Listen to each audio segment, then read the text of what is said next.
Otep à tous, bien-aimés frères et sœurs. Le Niger organise le premier forum de la jeunesse de l'AES. Il y a une rencontre de tous les jeunes de l'AES. Ça, c'est très important. Ça, c'est vraiment salutaire. Ça, c'est vraiment intelligent. Ça, c'est vraiment à saluer.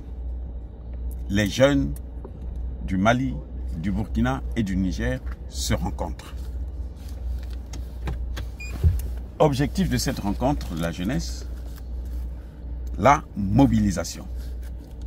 Pourquoi on va mobiliser les jeunes de l'AES?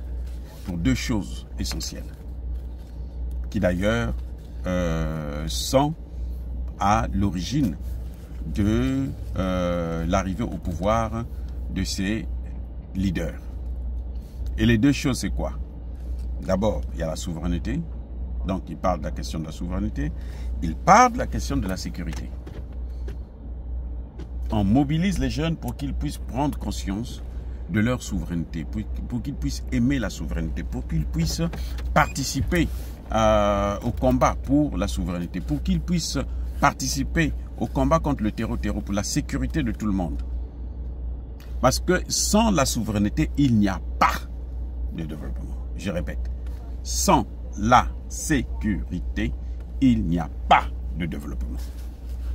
Le développement est conditionné par l'indépendance. Vous ne pouvez pas mettre en place des politiques de développement si vous n'êtes pas indépendant.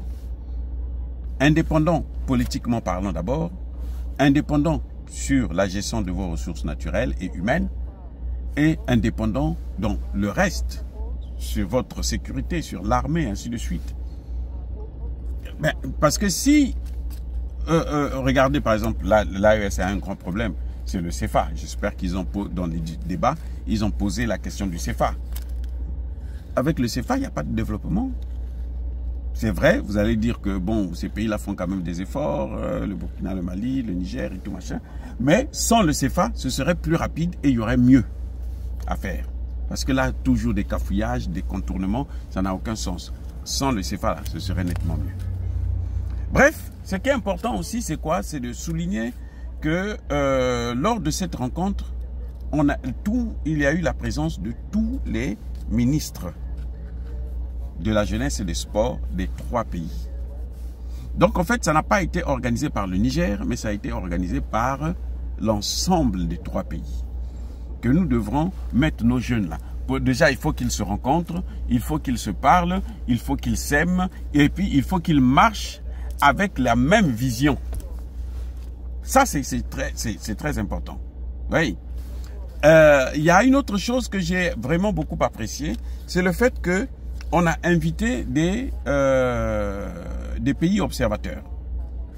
Il y a deux pays qui sont observateurs de l'AES, le Tchad et le Togo. Ils ont été invités et ils ont participé à travers leur ministre de la jeunesse et des sports. Et certainement peut-être qu'il y a eu même quelques jeunes tchadiens et togolais qui ont participé à cela pour qu'ils puissent s'imprégner déjà aussi à ce que l'on fait. Quels sont les objectifs justement de l'AES? Où va l'AES? Où va la jeunesse de l'AES? Parce que vous n'allez pas faire entrer vos jeunes comme ça dans quelque chose que vous ne comprenez pas, que vous ne connaissez pas. Ou dont l'avenir de votre jeunesse sera peut-être même hypothéqué. Donc, on étudie ensemble comment on apprend. Il y a même l'Union panafricaniste de la jeunesse, ça je ne sais pas ce que c'est, mais en tout cas c'est une bonne chose d'organiser un tel débat sur l'autonomie de ces pays-là. Les amis, l'AES avance.